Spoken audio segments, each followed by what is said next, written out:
So, 2 weeks ago we had the weather forecast. Last week we had the plumb line. Today we have perilous times. Jesus said, you'll know by the signs of the times what's happening. Just like you know what the weather is going to do by looking at the sky.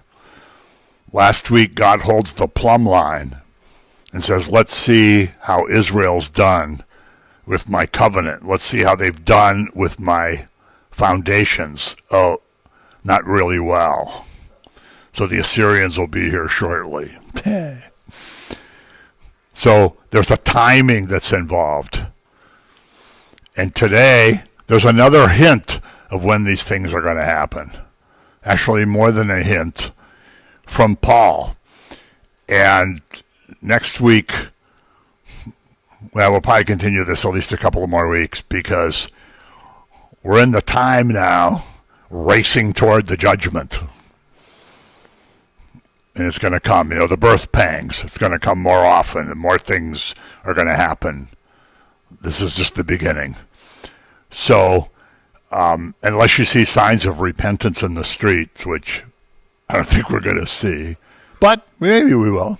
Maybe there'll be revival. Maybe there'll be the third great awakening. Maybe there'll be a new Pentecost. We don't know exactly. But when you see the world and the context that it's in, and you look through Revelation, and you look through, a lot of the Daniel and the other prophetic books, you see we're kind of on the pathway.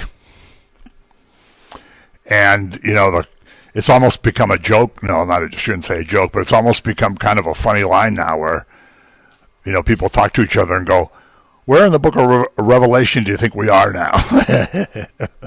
Are we here? Are we there? Are we think? Is this the time of Jacob's trouble? Is this the tribulation yet? I don't know. But today, we're going to go to a New Testament passage, and it comes from 2 Timothy chapter 3. Paul starts to talk about perilous times, and he tells us when they're going to be. Now, before we go on to the term last days, the book of Hebrews says, in these last days, God has talked to us through his Son, because the last days really started when Jesus came. But we're now in the last of the last days, or the end of the end times, because there is going to be an end eventually. There is going to be an end eventually. And there'll be a time where it won't be mitigated anymore. It won't be lessened anymore. It's just going to come. And when you read through the judgments in Revelation, it comes right out and says, not many people repent, or nobody repents. So it goes on to the next one. And then eventually, there's not even a mention of repentance. It's just judgment after judgment. So we're somewhere. Maybe probably the beginning of the line. So 2 Timothy 3:1. But know this. Now when Paul says know this, he's saying this as a fact. He's not saying, well, maybe this will happen. Or you might want to think about it. Or, when you're home at night watching TV and your mind's kind of wandering, you might want to think about this. He says, but know this, that in the last days, perilous times will come. When are they going to come? The last days. Perilous times will come. For men will be lovers of themselves, lovers of money, boasters, proud, blasphemers, disobedient to parents, unthankful, unholy, unloving, unforgiving, slanderers, without self-control, brutal, despisers of good, traitors, headstrong, haughty, lovers of pleasure rather than lovers of God, having a form of godliness but denying its power, and from such people turn away. What a list. It kind of reminds me of the list in 1 Corinthians where he Lists all the people that aren't going to inherit the kingdom. And there's a whole list. But we live in a culture that says, hey, who cares? Everything's cool. We have people in the church that say, hey, don't worry. You signed the card. You said the prayer. No sweat. Do whatever you want. You have famous evangelists that say, 10 Commandments, that's the old law. Jesus fulfilled all that. He came away, he did away with all that. Well, Paul makes quite a list of these things. And then at the end he says, turn away. He doesn't say, when you hear this kind of stuff, just say, oh, I don't know. That doesn't really affect me. And maybe I'm doing one or two of those things, but I'm not doing a lot of them. So he says, get away from it. He says, get away from it. And speaking of 1 Corinthians, you probably know this, but I don't remember the chapters offhand. There's two things that Paul tells you to flee from. One is sexual immorality and one is idolatry. He says you flee from it. When you're confronted with sexual immorality, you don't stand there and go, oh, well, I don't know. I don't know. He says you flee from it.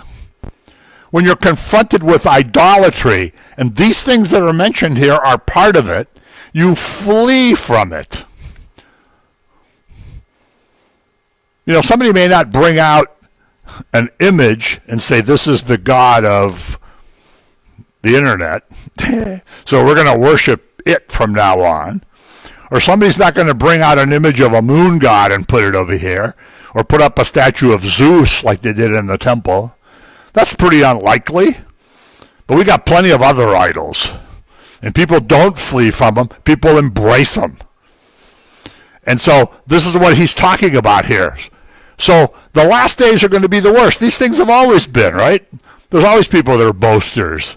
There's always people that are prideful. There's always people that are hurtful and ungrateful and mean and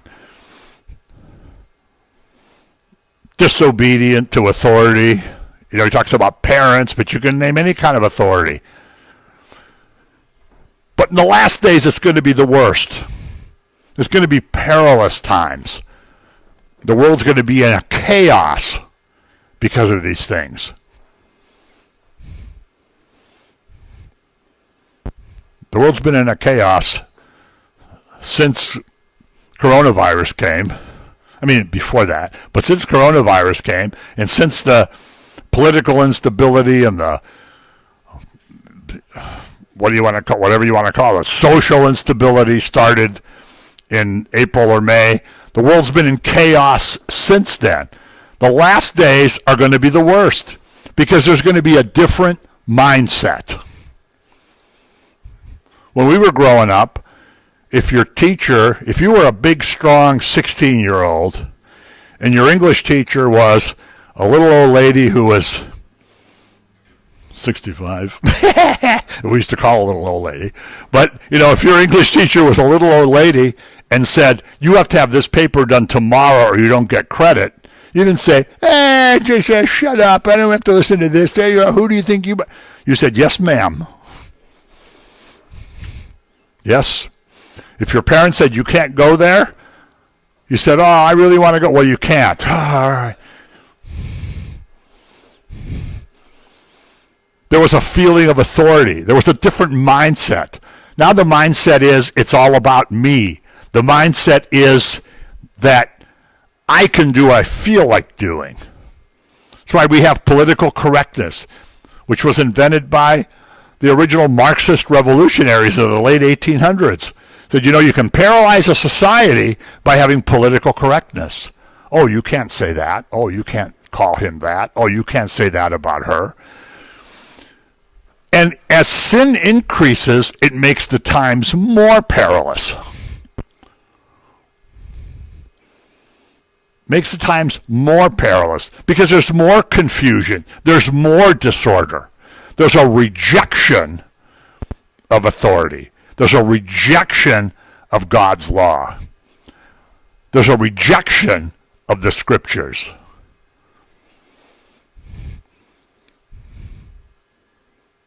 People don't even read the scriptures anymore, let alone think think about them, or let alone say this is the infallible, inerrant word. We say now, what is this? Oh, something that was written thousands of years ago. Who cares? What God said about marriage 3,000, 4,000 years ago, 2,000 years ago, he doesn't still believe that. Because we've gotten with it now. We can make marriage whatever we want. We can push him and his law to the horizon. You want to live together, not be married? So what? Do it as long as it works out. When it doesn't work out anymore, then you can leave. You don't think you should be a little boy? You think you should be a little girl? Okay. Same-sex people could get married? Sure. I'm sure God still doesn't believe all that stuff he wrote about in Genesis. I mean, come on, after all. And if he hasn't gotten with it, we've gotten with it. So we'll decide what's true. We reject all that, and we rebel against it. When the plumb line came out, Israel had rebelled. When Jeremiah and Ezekiel talked, Israel had rebelled. And God said, the punishment's coming, and it's coming soon. And before you know it, it's going to be here. Now, maybe this rebellion that we're in now, some people say it started in the 60s. Some people say it started at the beginning of the 20th century. Some people even say it started in the middle of the 19th century. I don't know. But one thing for sure is it's been picking up momentum as we've gone. Can you imagine going back when we were growing up in the 50s, let's say, if somebody said two men could go and get married? What would people have done? They would have looked at you like you were from Mars. Or they would have just laughed hysterically. But now, if there would have been a young woman living on your street that had 4 kids by 4 different men, and none of the men were there now, outcast. Nobody would have talked to her. And it's not right that you wouldn't have talked to her, but it was a different mindset. If somebody would have said, hey, I can abort my baby anytime along the whole 9 months, even after it's born, you would have been charged with murder. Different mindset. That's a rebellion. God is not the author of life. The satanic counterfeits have come in one by one by one. God is the author of life. Satan puts up abortion. God created them male and female. In the beginning, he created them male and female. A man leaves his mother and father and clings to his wife. Oh, wait a minute. It doesn't have to be a man and a woman. It can be anybody. It can be any combination of things. Male and female, he created them. Oh, no. When the birth certificate comes, you can put an X on it in New York State. Mr. Altar Boy Cuomo. You can put an X on it, which means the kid can decide later what gender he is. So they don't say, oh, the doctor doesn't say anymore, oh, Mrs. Smith, you have a baby boy. Well, you say it's a boy. But how do we know for sure? Because professing themselves to be wise, they've become fools. Where does it say that? Romans chapter 1. Everybody read the second half of Romans chapter 1 for your homework. We're going to do a little talk about it probably next week or the following week. But read it for your homework. You worship the creature rather than the creator. You say, I'm going to decide on all the morals. I'm going to say what's right and what's wrong. You profess yourself to be wise, but you're really a fool. And Paul even goes to talk about what happens when you do that is homosexuality takes over. God says that defiles the land in the book of Deuteronomy. It doesn't just it defiles the people, and that's not the only sin. Adultery defiles people, theft defiles people, murder. But he says homosexuality defiles the land. And the land has to be cleansed. The sin of Sodom and Gomorrah was not hospitality. TV preachers, was not hospitality. It was rebellion. So he says these are going to be dangerous times to live in. And for people who are following, it's going to be a difficult time to live in. We don't go to church if it's raining. We don't go to church if our toe hurts. We don't go to church if our nose is running. Let alone the church is barred, there's soldiers standing outside. What are we going to do then? Oh, just don't shoot me. You know, in the Middle East, they can put little kids on a cross and kill them. They can behead anybody who confesses Christ. But we won't go to church if it's raining.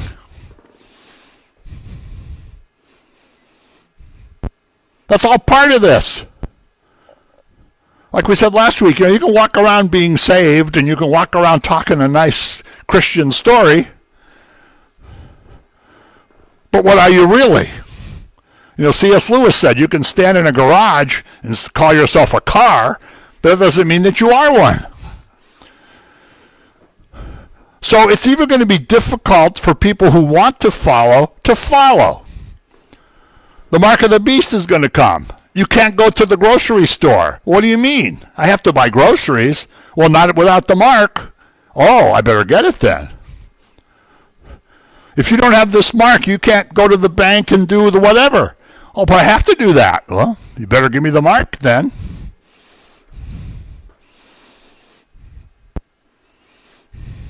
Because we've turned to humanism, secular humanism. And we're surrounded by the darkness now. You know, when we were kids, the person next door went to church A, and the people on this side of the house went to church B, and the people who lived over there went to church C. And if you got in trouble in somebody's yard, somebody said, "Hey, little Timmy, I don't want you to do that." And you came to attention and said, "I'm sorry, sir."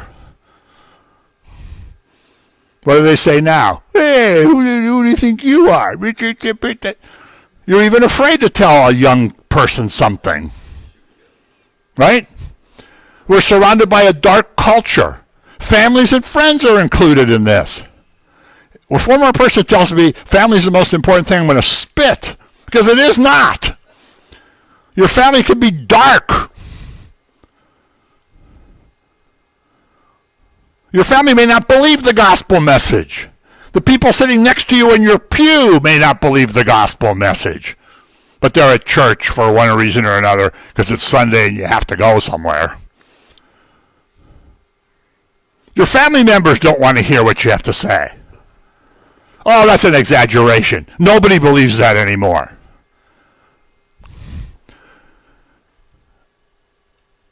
And sometimes it's hard to turn away from that.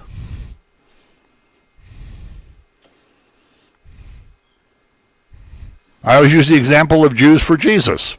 You know, all these young Jewish people come to faith in Yeshua, Jesus. Their parents disown them. They have a funeral for them. Now, if family's the most important thing in your life, what's their reaction? Uh-oh, mom and dad are mad at me. I better forget about this Jesus thing. I just better go back. No. I'm not saying none of them go back. But for the most vast majority of them, they don't go back. Because now they found the truth. They're not happy they're disowned. But they're not going to disown Jesus to go back so their father will like them better.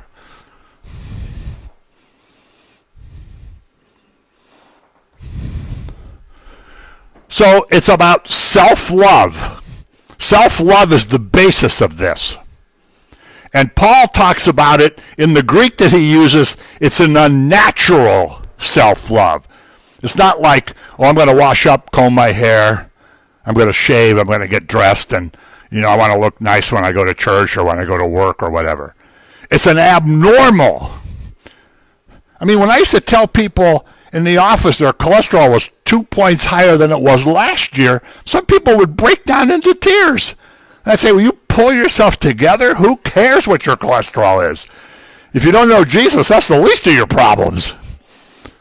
I like that sign that was going around Facebook when the shutdown first started. And it said something, it was one of those church signs, and it said something like, if you don't know Jesus, not having Lysol wipes and toilet paper are the least of your problems.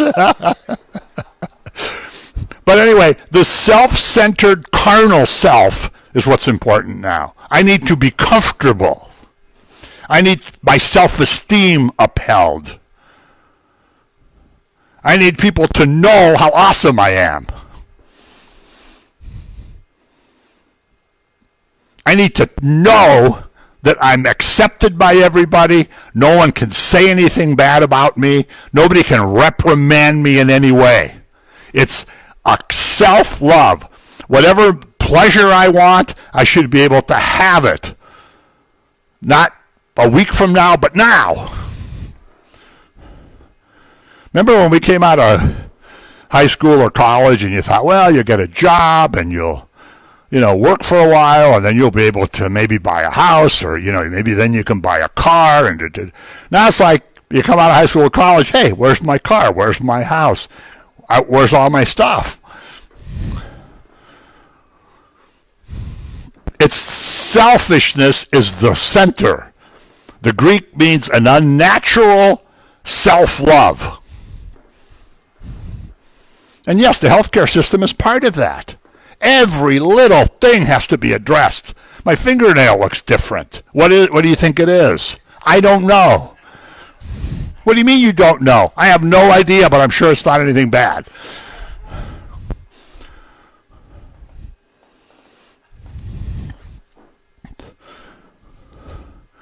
So I'm what matters. I don't want to hear any nonsense about God, about scriptures, about churches. I'm what matters. My comfort, my pleasure. I should feel good 100% of the time. And that's what it's about. And I make provisions for what I want.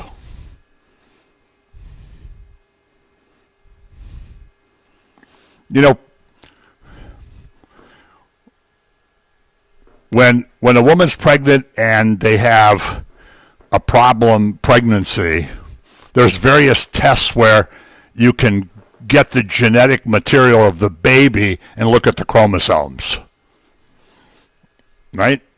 Through amniocentesis, you can see if it's a Down syndrome, if it's some other syndrome. And one thing you know right away when you get that sample, that DNA is not the mother's DNA. That is a separate person. That is a unique person in the creation of everything. The baby does not have the same DNA as the mother. Right? The baby is not part of the mother. The baby is a separate person. Has a lot of the mother's DNA, but it has a lot of the father's DNA. If you took that baby, any cell from that baby, and any cell from the mother, and any cell from the father, you would see this is a separate person. If any of you have had your stuff done on Ancestry or Family Tree DNA or whatever, they'll send you this thing. Whoa, there's a very high probability that this person is your first cousin. Or there's very high probability that this person is your son, because the DNA, how it matches up. But unless you're an identical twin, your identical twin will have the same DNA that you do. That's the only case. But the mother's DNA is not your DNA. So they are murdering a separate person. Murdering. And the government promotes it. The world promotes it. 63 million in this country. But when we have a pro-life person in office or at the Supreme Court, everybody goes crazy because we want the murder to continue. During the pandemic, you can't go to church, but the abortion clinic, the abortion chamber, whatever you want to call it, oh yeah, you can't close that. 3,000 people died on 9/11. Well, 4,100 people die per day from abortion, per day. You think we're not going to answer for that? You think God overlooks that? Cain's blood cried from the ground. Remember in Revelation, the people that are in heaven, and they say to God, how long, Lord? People who have been murdered by the Antichrist and persecuted and killed, they say, how long until there's going to be justice?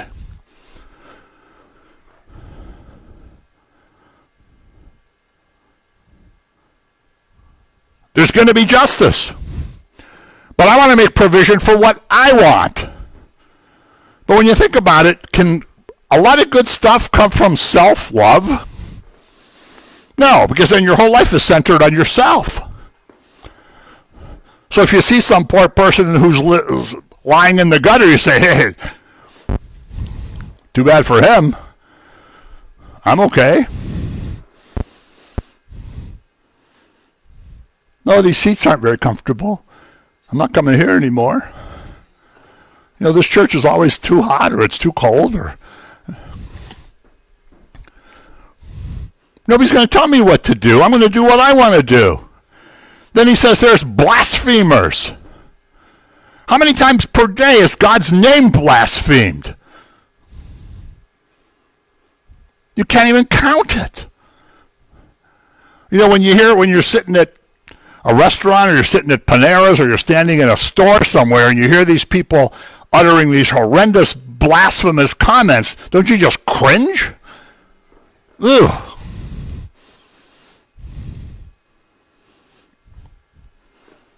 But the society doesn't cringe.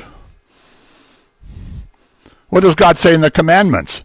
They will not be held blameless who use the Lord's name in vain. In other words, I'm not going to overlook that. I don't care that you were mad. I don't care you were having a bad day. That's not going to be overlooked. So there's going to be blasphemers. There's no fear of the Lord. When we were kids, some of us had to deal with mean nuns. And some of us had to deal with, Sunday school. And people said, you know what? This is a sin, and this is a sin, and this offends God, and this is a sin. And you're like, oh, man, you're a little kid. You're like, oh, man, Now, who talks like that anymore?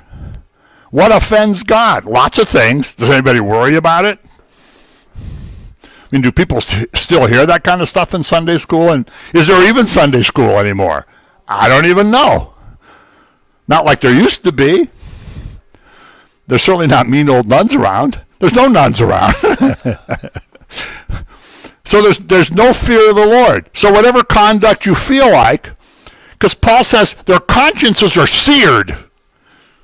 Your conscience forms through a period of time when you're growing up, right? You form a conscience. But if you start doing something, you might feel bad. Then you do it again, and you kind of feel bad. Then you do it a third time, and you say, well, I feel a little bit bad. You do it the fourth time, you say, fifth time, it's good. Paul says your conscience is seared. It doesn't react anymore.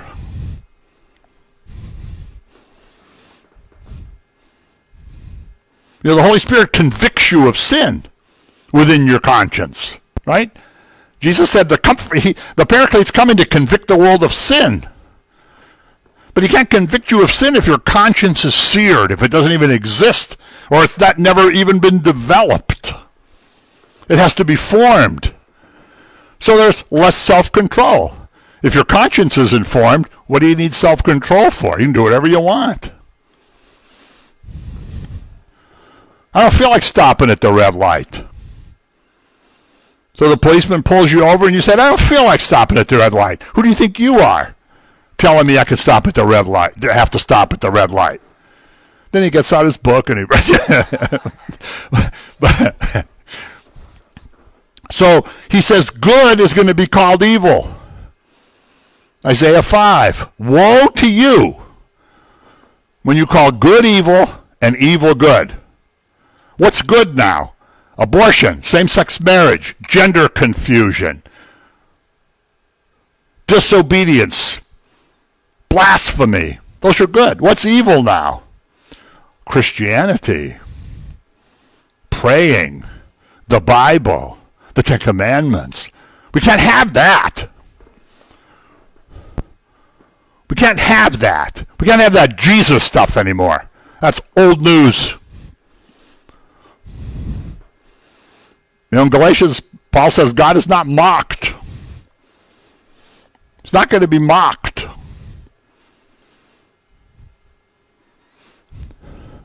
So good is called evil. Evil's praised and promoted.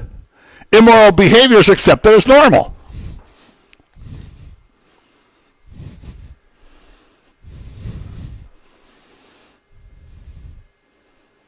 Think about it. Let's say it's 1940. I don't know, just to pick a year. Let's say it's 1940. I show up at a hotel with a woman I'm not married to and say, "Can I have a room?" And the guy would look at you like, and might even come right out and say, "Are you two married?"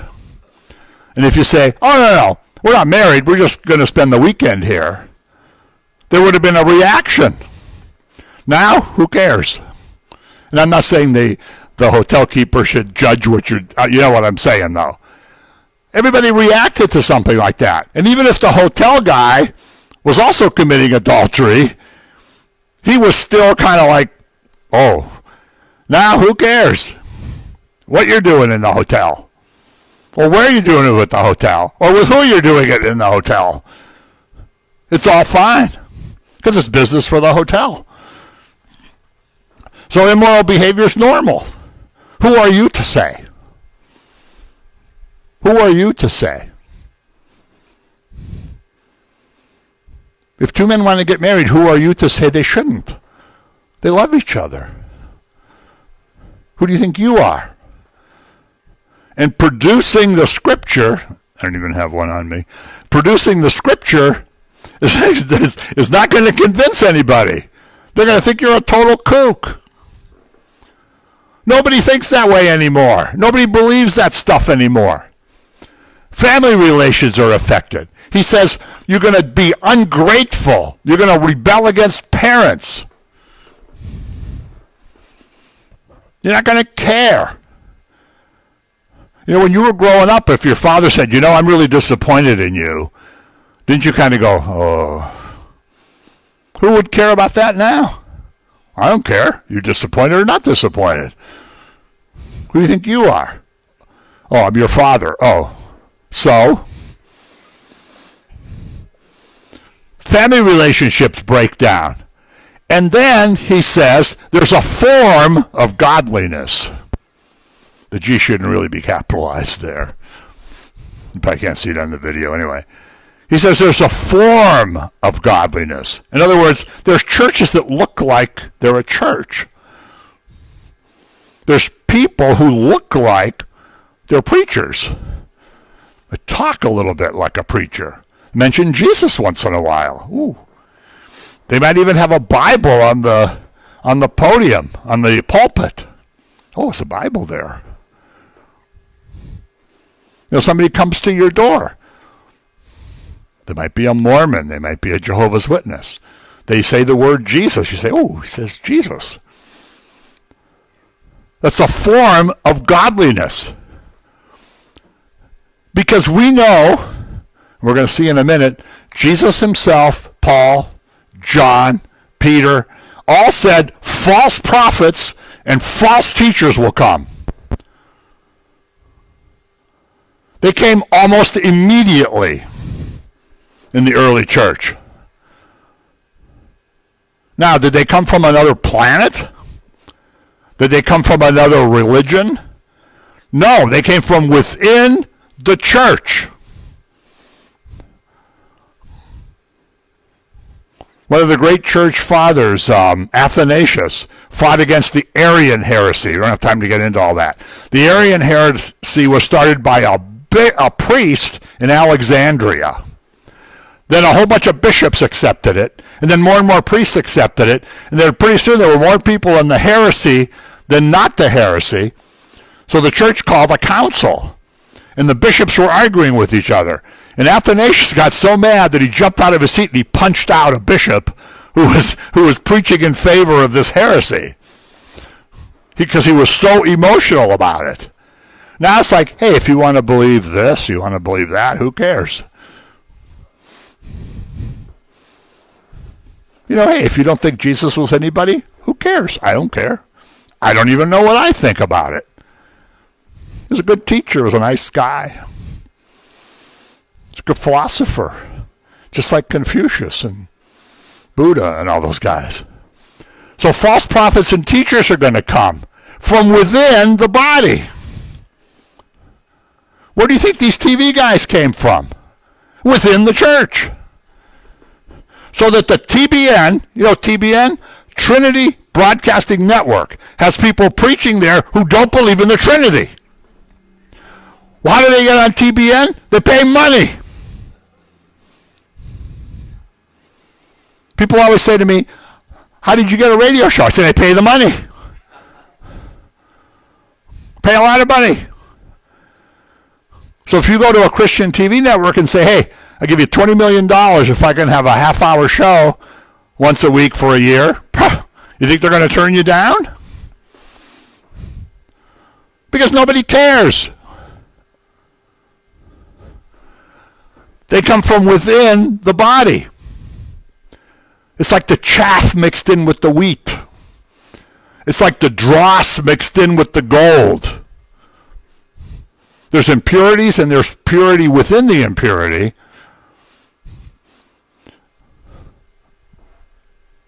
And another way to look at it is, all these things that are preached now, there's always a kernel of truth. But then there's other stuff put around it.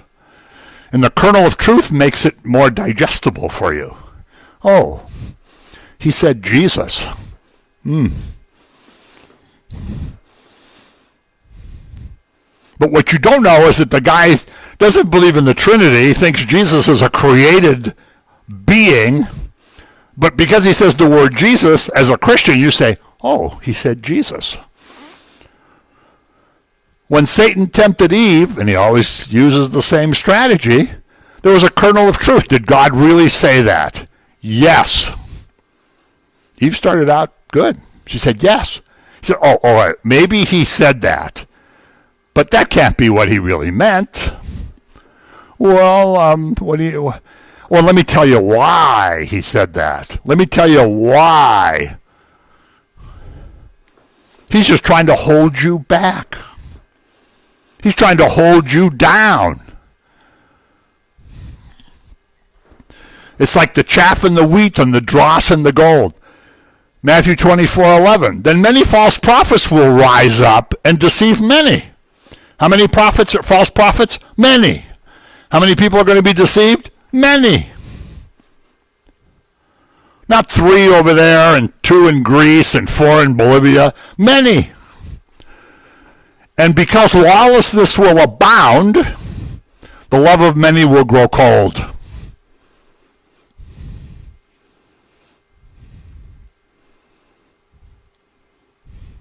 I don't care what's wrong with my neighbor over there. I got my own problems. My life is about me. I don't care about him. Love grows cold. And it says it'll lead many astray. They plant doubts. And the big one in our time is the teachings are modernized. Modernized. Oh, let's put this in modern terms. Jesus never turned anybody away. How many times do you hear that? That's true, right? He never turned anybody away. But he didn't keep them the way they were. When you came to Christ, you didn't stay the way you were. I hope.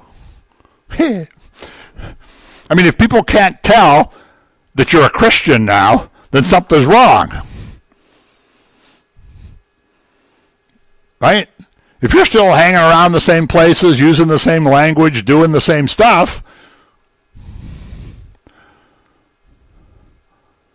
Jesus accepted everybody. The woman caught in adultery. Did you ever wonder where the man was?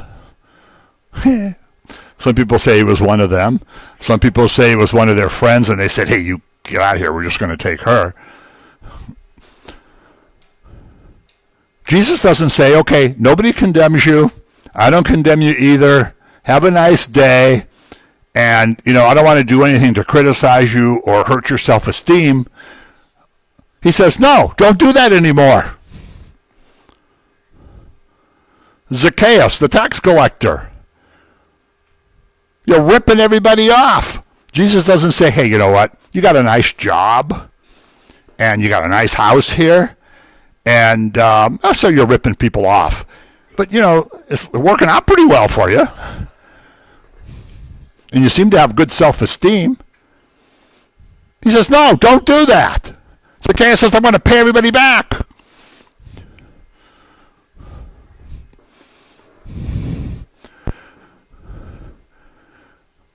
In our time, people say that's not what he meant. That's not what the Bible means.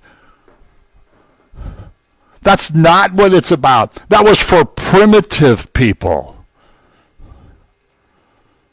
We're way smarter than they were. We're with it. And it may have been true then, but it's certainly not true now.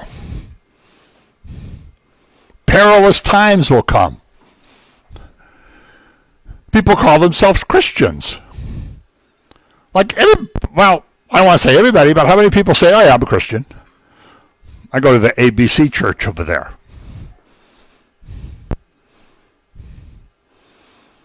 Do you believe Jesus is the Son of God? Well, what do you mean? Do you believe he died to save you? I'm not sure. I'm not sure what you mean. We'll take the term down then. There's these, once in a while you see these horrible surveys. How many people believe that Jesus is the Son of God? And even people go to church, it's like a third don't believe it.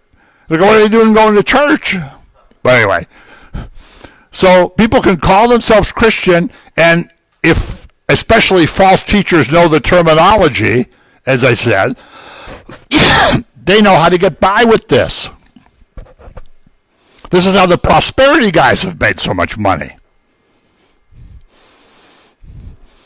Because the people sitting in their living room watching them say, wow, this guy says if I send him $100, he's going to pray over this thing, and then I'm going to get rich. And after all, these people are in the ministry. They're way more educated than I am. They know more than I do.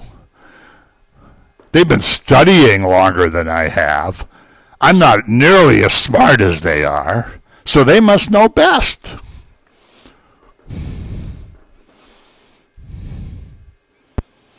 They must know best. They're the authorities. That's the pastor. He's the authority here. So he must be right. I must be the one who's wrong. I didn't think that way before, but I guess he's, setting me straight. And so people start to buy false teachings. People in our time talk about Christianity in a different way. It's eco-sins. What about your eco-sins? What about the harm you're doing to the environment? What if you put your pop can in the wrong can? Now you've really crossed the moral law. Oh, excuse me, preacher man. But in Genesis it says, God gave man dominion over the earth. Not that we're supposed to trash the earth, but we're not supposed to worship the earth. We're not supposed to worship the environment. That's idolatry of the worst kind. And when they take idols into the Vatican, that has to be condemned. When you put idols in anywhere, that has to be condemned. When somebody says what's important is the environment, no, that has to be condemned. That's idolatry. It just doesn't have a statue. Well, sometimes it has a statue. The earth goddess, blanking out her name, Gia. There's people saying COVID came because the earth is reacting against us because of all the abuse we've given the earth. So that's why COVID came. Gia, the earth goddess, wants to kill all the humans so we can just go back to being a nice earth. We won't be here to enjoy the nice earth, but the earth will go back to being nice, and it'll keep orbiting around the sun, and everything will go back to being cool. Or we have to get rid of the humans. That goes against the creation account. It goes against who Adam and Eve are. It goes against who we are. We don't worship the earth. God warns over and over through the Torah about that. over and over. And they don't believe that religion has any power. They don't believe it has any power. Can you pray for healing for Joe over there? Okay. Whatever. Do you think God influences things going on in the world? Nah, I think he's just kind of over there somewhere.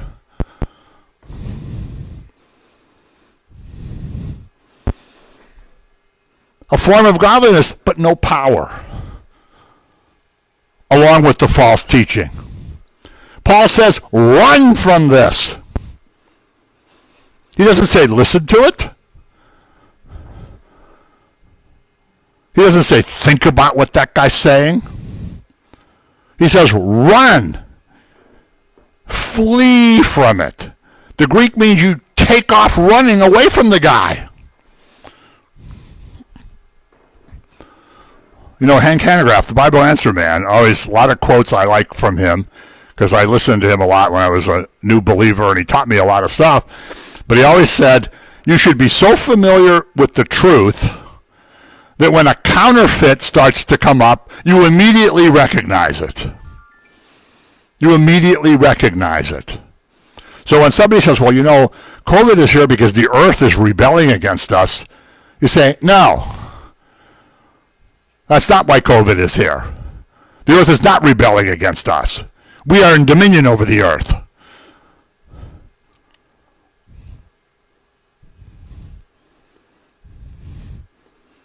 Yeah, now we have to worry about eco-sins. Did I put my thing in the right place? Where did I put my garbage? What if this plastic thing goes over there? The earth goddess is going to be after me. So the authorities of a church have to be on guard. The people have to try to understand what's going on and try to recognize a counterfeit. But there has to be an authority who comes and says, Pastor Bill, what you're saying is not true.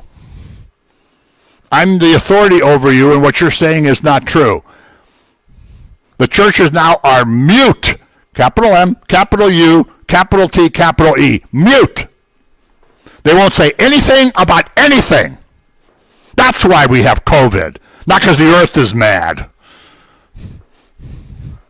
The authorities aren't saying anything to anybody. And I hope that if somebody comes in this church, and it certainly won't be Pastor Nicholas because he's awesome, but if a teacher comes to this church and starts preaching nonsense, I would think Pastor Nicholas and Pastor Monica and whoever else from the denomination knows about this are going to come and say, excuse me, you're not teaching truth. But they haven't been doing that. And we have to be on guard because the culture is always evangelizing. Your kids, your grandkids have all been evangelized by the culture. Over and over and over again. TV, movies, all the entertainment industry, the media, it's over. It's a drumbeat. I mean, every media.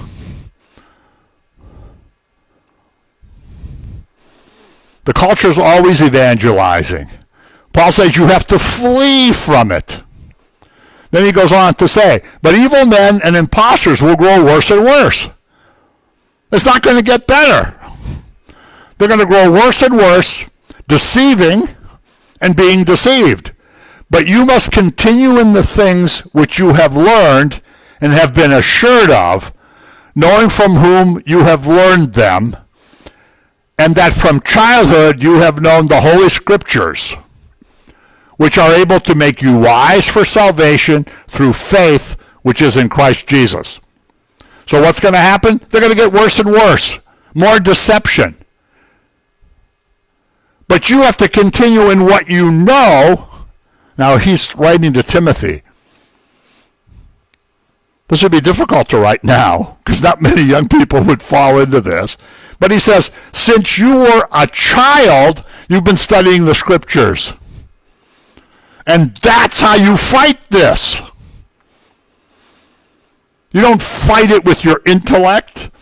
You don't debate it. You fight it from the Scriptures, because the Scriptures make you wise for salvation through faith. Not through pop cans, not through Mother Earth, not through Pachamama statues, not through immorality of every kind, not to gender, I'm so old-fashioned I think there's two genders. But I keep reading in different places, there's 50 genders, or there's 58 genders, or I don't know. I think there's male and female. I think you either have an XX or an XY. So he tells him, so he says, okay, Tim, not this Timothy, the other one. I don't know if Paul ever called him Tim, but he says, okay, Timothy, let me tell you what the solution to this is. Not just now, when we're living, but even in the 21st century. Even in the far future. What's the solution? You continue what you've learned from childhood. Know the Scriptures. Not for a minute and a half a week. Not for hearing something Sunday morning while you're half asleep about some verse. Knowing the Scriptures. Because then you have the foundation. Then you have the barrier against these things. Then you have the wall. Then you have the protection. You've been studying the Scriptures since you were a child. Stand on that. And you'll know when the false people come. Perilous times. Next week we'll do more perilous times. I don't know from where yet. I'll tell you next Friday morning. It's probably going to be from Jeremiah, though. Whew.